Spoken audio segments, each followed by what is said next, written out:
également de présenter nos condoléances au PIT, le Parti de l'Indépendance du Travail, du ministre Sambassi, à l'occasion donc du décès d'Ibrahima Sène, qui est un intellectuel engagé dans ce pays que nous connaissons très bien, avec lequel nous avons partagé plusieurs luttes, plusieurs combats, notamment pour la démocratie ici au Sénégal, pour le respect de la parole donnée, pour la non-troisième candidature. C'était le cas en 2011. Il a réaffirmé également sa position publiquement il n'y a pas longtemps sur le sujet et nous sommes en phase avec lui sur ce point-là. Pour dire également que nous sommes évidemment inquiets de ce qui s'est passé à Kayar, ce qui s'est passé entre les pêcheurs de Kayar, de Mboro et de Guet-Ndar. Cette situation inédite au Sénégal, c'est la première fois que ça prend des proportions aussi graves, nous interpelle et nous montre ce que nous avons toujours dit, que la pêche artisanale, non seulement c'est un secteur extrêmement important de ce pays, 600 000 personnes travaillent dans la pêche artisanale, mais la pêche artisanale traverse des moments extrêmement difficiles. La raison est que des autorisations abusives ont été données à des bateaux chinois, coréens, pour pouvoir pêcher massivement dans les eaux sénégalaises, y compris le yaboy qui était jusqu'à présent protégé. Ce qui fait qu'aujourd'hui, il y a une raréfaction des ressources et donc forcément une certaine compétition dans les zones de pêche entre ceux de Guet-Ndar, entre ceux de Kayar, entre ceux de Mboro. Et si on laisse faire, ça va se multiplier avec l'arrivée du gaz et du pétrole et la réduction des zones de pêche. C'est la raison pour laquelle il faut engager dès maintenant ce qu'il faut pour rassurer les uns et les autres, engager le dialogue et créer les conditions, effectivement, d'une relance de la pêche artisanale. Nous en avons indiqué tout à l'heure quelques pistes. En particulier, la question de la formation du pêcheur, qui ne doit plus être une formation uniquement traditionnelle ou informelle, la prise en charge de tout cela par l'État, la prise en charge par l'État, évidemment, de la surveillance, et enfin, évidemment, le contrôle strict qui doit avoir lieu sur ces autorisations donc données aux bateaux étrangers, en particulier russes, en particulier chinois, en particulier coréens ou espagnols. Tout cela, évidemment, fait partie de notre agenda de redressement du Sénégal. S'agissant maintenant de l'appel au dialogue du président, nous avons toujours réaffirmé au niveau du CRD que nous voulons la paix et la stabilité, mais dans la justice et la démocratie. Il faut la justice, c'est le pilier de la démocratie. C'est la justice qui conduit à la paix. Et donc, il faut que le gouvernement, le régime, et il faut que la justice, qui est en principe un pouvoir, puisse jouer son rôle et pouvoir être indépendant, évidemment, du pouvoir politique. Et donc, dans cet appel du président de la République, le CRD est très clair. Il dit qu'il ne fait pas confiance au président de la République.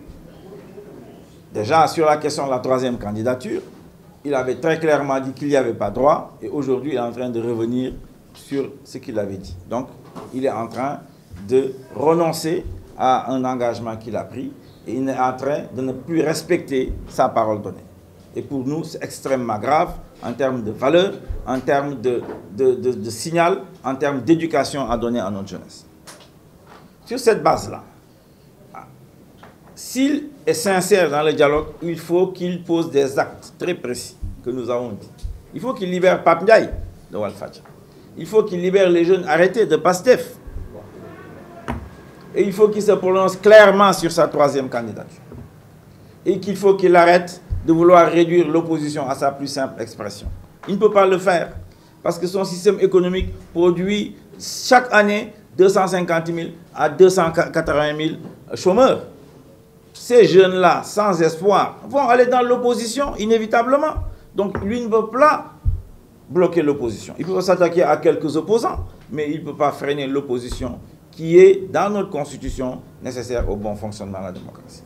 Voilà ce que nous avons dit ici. Nous avons également dit qu'il est important au Sénégal d'engager un agenda de redressement du Sénégal. Et c'est ce que je veux porter à la présidentielle de 2024 avec le soutien du CRD. Au niveau des valeurs, nous l'avons dit, restaurer les valeurs de patriotisme.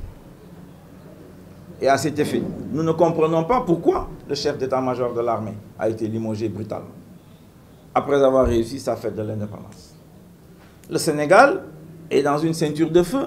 On parle du Mali, on parle de la Guinée, on parle de la Guinée-Bissau, et même de la Gambie, tout le monde le dit.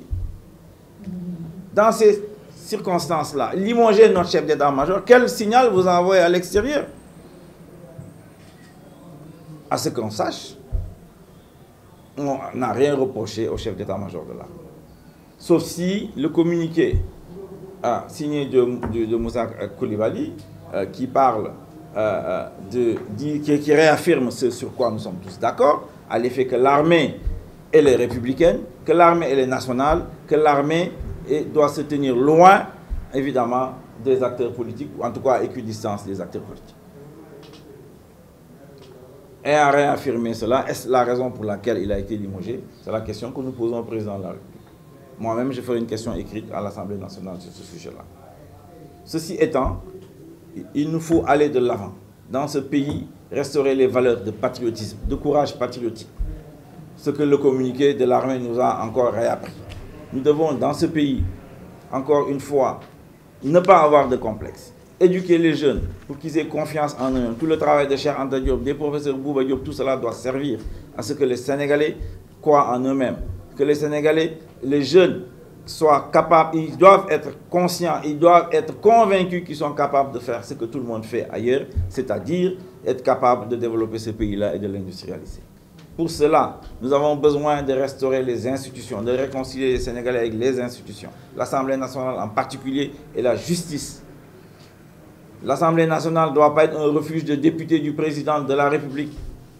L'Assemblée nationale doit être le lieu d'impulsion de la vie politique et du contrôle des ministres et de l'action gouvernementale. C'est ce type d'Assemblée nationale qu'il nous faut au Sénégal et nous allons travailler à cela. Enfin, dans ce pays, il faut régler, il faut s'attaquer au problème de l'emploi des jeunes. Et c'est possible. On peut le faire par l'industrialisation. Diantre, le BRT, vous importez des bus solaires, paraît-il. Mais qu'est-ce que vous avez prévu comme transfert de technologie dans ce pays? Qu'est-ce que vous avez prévu comme transfert d'emploi pour les jeunes? Rien. C'était la même chose pour le terre, rien du tout. C'est ce Sénégal-là qu'il faut changer. Il faut aller vers l'industrialisation, et c'est possible. Faire des usines pour que les enfants travaillent, pour que les jeunes travaillent, leurs mamans vont être plus rassurées, et les retraités, leurs papas également seront plus rassurés, et c'est possible.